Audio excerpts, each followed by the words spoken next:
talk about sustainability.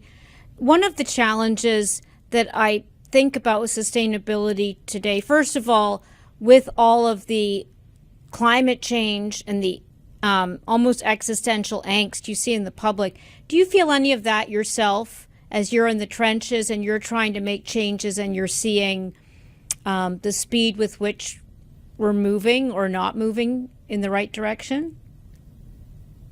You know, I think that we have made good progress, and I'll have to admit, Diane, I'm a glass half full person. Mm-hmm. But I do think that hope and positivity really can fuel the fire of momentum, and we have made progress. When you look at the Forbes 2000 list, Thank you for referring to Forbes. you're welcome. But that list, it had 400 companies on it in 2020 that had carbon neutrality goals. You look at today, it's got over 900.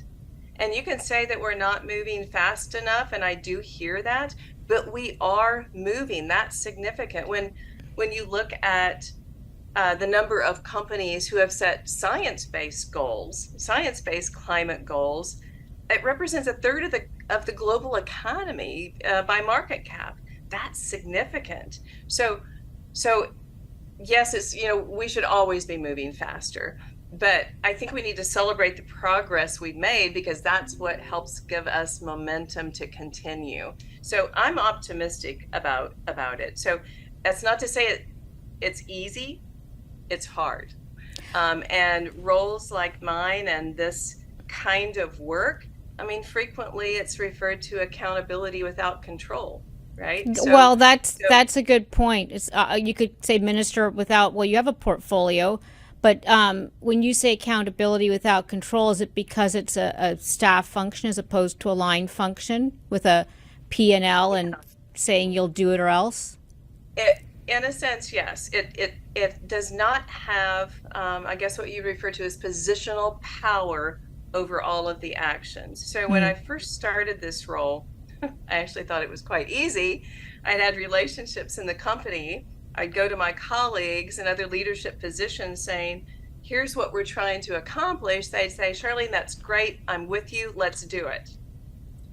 Well, that was skimming the cream, right? So then you get to a point where, gosh, I don't have any human capital to offer you. I don't have any financial capital to offer you. I can't, but we should really be doing this. And this is why it's important to the business. It's why it's important to society. All of a sudden it gets a little bit harder because you're changing the priorities of the leader, right? You're asking to think differently about how to spend capital, how to expend the expense dollars, how to set the priorities. And so you're changing the way they're thinking, and that's hard.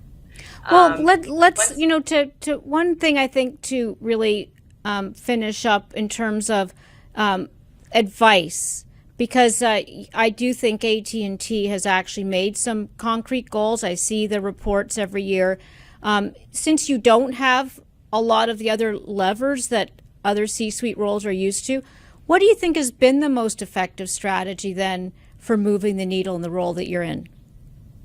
The number one most important thing to do is to tie the work to the business. Understand the business objectives, understand how they impact social, environmental issues.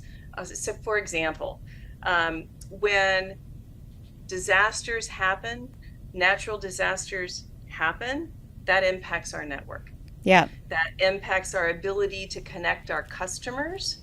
And so for the work that we're doing, the environmental work we're doing to make our networks more resilient, that is absolutely critical to the business. It's critical to society. It's critical to the environment. We understand the impacts of climate change now, given the work that we're doing. We're understanding it 30 years down the road, and we're building that into our network planning. We're also taking that data and we're giving it away externally, because we know that communities can be resilient only if the entities in them are resilient. Good